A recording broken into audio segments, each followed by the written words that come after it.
ঘাটালের বসন্ত কুমারী বালিকা বিদ্যালয়ের গেটের সামনে রিলস করেছিলেন এই মহিলা। সেই রিলস ভাইরাল হয়েছে প্রচুর।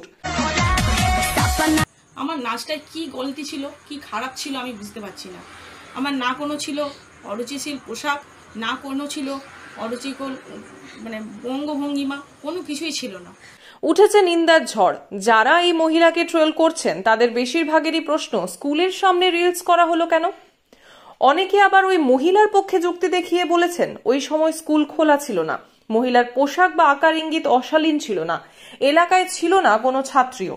রিলসের ব্যাকগ্রাউন্ডে শুধু বন্ধ স্কুলের গেট দেখা গিয়েছে, যেখানে থানা, আদালতে, হাসপাতালে, কলেজ, বিশ্ববিদ্যালয়ের মধ্যে হামেশাই রিলস হয়।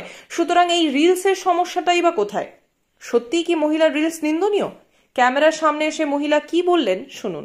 আমি একটা কথা বলতে চাই সবাইকে, কারণ আমার যে একটা ভিডিও রিল বানিয়েছিলাম, সেই রিলটা কেউ বা কারা ইনস্টাগ্রাম থেকে চুরি করেছে। শর্ট একটা ছোট্ট রিল ইনস্টাগ্রামে আমি দিয়েছিলাম, সেটাকে চুরি করে লোকে ভাইরাল করেছে। আর সেই ভাইরালের শিকার হয়ে দুপুর থেকে নানা রকম মন্তব্য আপনারা পাঠাচ্ছেন।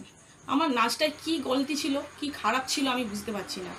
আমার না কোনো ছিল অরুচিশীল পোশাক, না কোনো ছিল অরুচিকর অঙ্গভঙ্গিমা, কোনো কিছুই ছিল না। জানি না এইভাবে কারা এইভাবে ট্রোল করছে আমাকে বারবার। এই ট্রোল করা তাদের কি যে সমস্যা আমি তাও বুঝতে পারছি না। আমার কোনো সমস্যা নেই এতে, আমার ফ্যামিলির কোনো সমস্যা নেই, তাদের কি সমস্যা হচ্ছে?